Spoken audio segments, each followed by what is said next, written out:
हैदराबाद की एक महिला पुलिसकर्मी को बीजेपी उम्मीदवार माधवी लता से गले मिलना महंगा पड़ गया। हैदराबाद के पुलिस कमिश्नर ने इस महिला एएसआई को सस्पेंड कर दिया है, क्योंकि चुनाव प्रचार के दौरान माधवी लता से गले मिलने को चुनाव आचार संहिता का उल्लंघन बताया जा रहा है।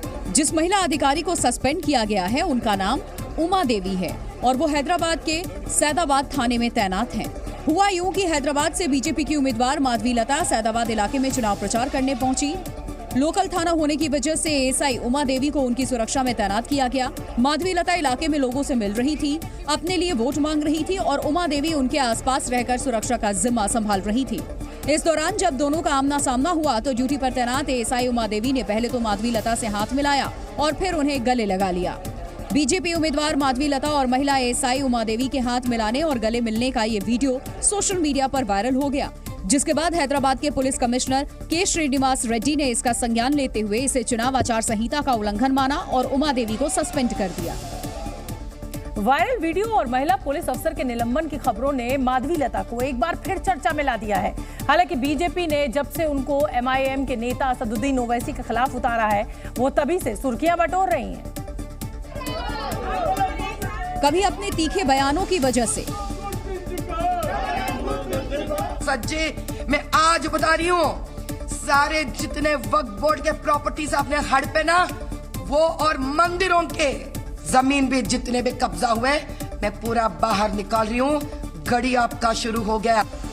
और कभी अपने तीखे तेवरों की वजह से हैदराबाद में माधवी लता ताबड़तोड़ चुनाव प्रचार में जुटी हैं।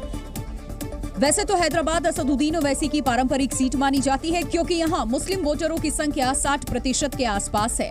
लेकिन माधवी लता के आक्रामक तेवर और मुस्लिम महिलाओं के बीच उनकी लोकप्रियता ने सीनियर ओवैसी के मन में डर भर दिया है।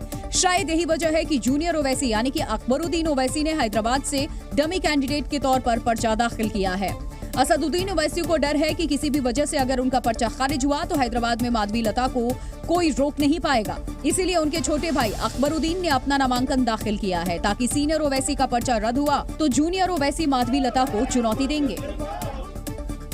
अकबरुद्दीन ओवैसी के पर्चा भरने के पीछे चुनाव लड़ना मकसद नहीं है, बल्कि वो अपने भाई के बैकअप उम्मीदवार के तौर पर रहेंगे, ताकि अगर असदुद्दीन ओवैसी का पर्चा खारिज हुआ तो पार्टी की तरफ से अकबरुद्दीन मैदान में रहे। सीनियर ओवैसी ने ये फैसला गुजरात के सूरत में कांग्रेस उम्मीदवार के पर्चा खारिज होने के बाद लिया। सूरत में कांग्रेस उम्मीदवार का पर्चा खारिज होते ही बाकी सारे उम्मीदवारों ने बीजेपी उम्मीदवार के पक्ष में अपना नाम वापस ले लिया और इस तरह बीजेपी के मुकेश दलाल बिना चुनाव लड़े ही चुनाव जीत गए।